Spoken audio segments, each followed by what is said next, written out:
नमस्कार, आप देख रहे हैं आर के टॉप 10 न्यूज और मैं हूं आपके साथ ऋषभ। आज जो कहानी मैं आपको बताने जा रहा हूं वो सिर्फ एक हादसा नहीं बल्कि एक ऐसा दर्दनाक मंजर है जिसने भी देखा उसकी रूह कांप गई।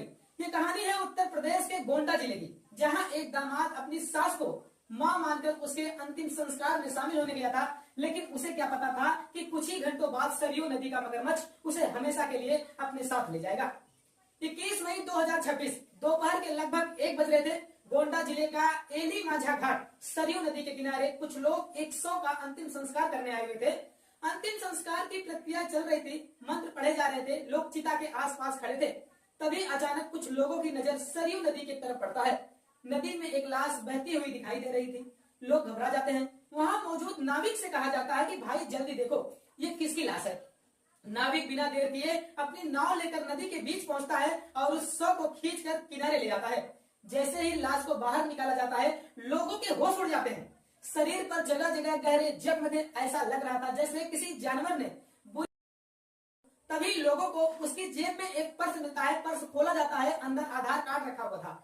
नाम लिखा था दीपक शर्मा, उम्र लगभग 30 साल, पता ग्रेटर नोएडा परी चौक के पास सिग्मा 2। जैसे ये नाम सामने आता है, घाट पर मौजूद लोगों के पैरों तले जमीन खिसक जाती है। तो चलिए पूरी घटना को शुरुआत से समझते हैं। ग्रेटर नोएडा के सिग्मा 2 में रहने वाले दीपक शर्मा 20 मई 2026 की सुबह अपने घर पर थे। तभी उनके पास फोन आता है। फोन पर उसे बताया जाता है कि उसकी सास जो लंबे समय से कैंसर से पीड़ित थी, उसका निधन हो गया है। खबर सुनते ही दीपक तुरंत अपनी पत्नी रेखा शर्मा और अपनी 4 साल की बेटी निक्की को उठाता है और कहता है कि जल्दी तैयार हो जाओ, हमें गाँव जाना है। तकरीबन 650 किलोमीटर का सफर तय करके दीपक अपने परिवार के सामने गोंडा आता है। सुबह लगभग 9:30 बजे वहीं पहुंचकर दीपक अपनी पत्नी को बताता है कि उसकी मां इस दुनिया में नहीं है। ये सुनते ही रेखा का रो रो कर बुरा हाल हो जाता है। दोपहर तकरीबन 12 बजे अंतिम संस्कार की तैयारी पूरी हो जाती है। परिवार वाले उर्मिला शर्मा की पार्थिव शरीर को लेकर सरयू नदी के किनारे मोहम्मदपुर उदयभान पाली घाट पे पहुंचते हैं। यहीं से शुरू होती है वो कहानी जो कुछ ही देर में दर्दनाक हादसे में तब्दील हो जाती है। दीपक शर्मा अपनी सास की चिता सजाने लगता है, जमीन समतल करता है, लकड़ियां लगाता है, पूरी मेहनत से अंतिम संस्कार की तैयारी करता है। तभी गांव का एक व्यक्ति राजेश शुक्ला उसे रोकता है और कहता है कि दीपक, हिंदू रीति रिवाज में दामाद अपनी सास की चिता नहीं सजाता, ये ठीक नहीं है। लेकिन दीपक जवाब देता है कि ये मेरी सास नहीं, मेरी माँ थी, मैंने अपनी माँ से भी ज्यादा मानता था। आस पास मौजूद लोग भी उसे रोकने की कोशिश करते हैं, लेकिन दीपक किसी की भी नहीं सुनता। चिता सजती है और फिर उर्मिला शर्मा के 12 साल के बेटे राज द्वारा मुख अग्नि दी जाती है। इसी बीच दीपक अपने हाथ पैर को धोने के लिए सरयू नदी के किनारे चला जाता है। जैसे ही वो नदी के पास बैठता है, गांव वाले जोर जोर से चिल्लाने लगते हैं, दीपक पानी के अंदर मत जाना, यहाँ मगरमच्छ रहते हैं। क्योंकि वहाँ पहले से वन विभाग का बोर्ड लगा हुआ था जिस पर साफ लिखा हुआ था कि नदी में मगरमच्छ है, सावधान रहे। लेकिन दीपक मुस्कुराता है और पानी लेकर मुंह धोने की कोशिश करता है और तभी अचानक नदी के अंदर से एक विशाल काय मगरमच्छ बाहर निकलता है।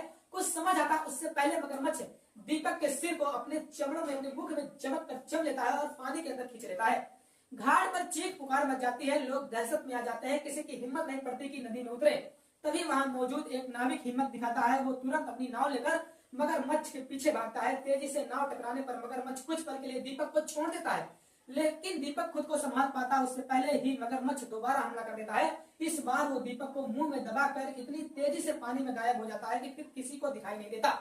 इसके बाद पूरे इलाके में हड़कंप मच जाता है। वन विभाग की टीम पहुंचती है, पुलिस पहुंचती है, एसडीआरएफ को लखनऊ में बुलाया जाता है। पूरी रात नदी में तलाश चलती रहती है, लेकिन दीपक का कोई पता नहीं चलता। फिर अगला दिन आता है 21 मई 2026। घटना स्थल में तकरीबन 8 किलोमीटर दूर एली माझा घाट, वहां पर कुछ लोग अंतिम संस्कार कर रहे होते हैं। तभी उसकी नजर नदी में बहती एक लाश पर पड़ती है। नाविक की मदद से शव को बाहर निकाला जाता है और पहचान होते ही साफ हो जाता है कि वो लाश किसी और की नहीं बल्कि दीपक शर्मा की थी। उसके शरीर पर मगरमच्छ के गहरे निशान थे। आशंका जताई गई थी कि मगरमच्छ उसे पूरी तरह खा नहीं पाया, उसे शव को छोड़कर आगे निकल गया। इसके बाद पुलिस शव को पोस्टमार्टम के लिए भेज देती है। उधर जैसे ही परिवार को दीपक की मौत की खबर मिलती है, परिवार में मातम छा जाता है। 4 साल की बेटी निक्की अपने पिता को ढूंढती रहती है। एक तरफ माँ की मौत, दूसरी तरफ पति की मौत। कुछ ही घंटों में रेखा की पूरी दुनिया उजड़ चुकी होती है। जिला प्रशासन की तरफ से परिवार को 4 लाख रुपए का आर्थिक मुआवजा देने का ऐलान किया गया, लेकिन सच तो यह है कि किसी इंसान की जिंदगी की कीमत पैसों से कभी नहीं चुकाई जा सकती। तो इस कहानी को सुनाने का मकसद किसी को डराना नहीं था, बल्कि आपको जागरूक करना था।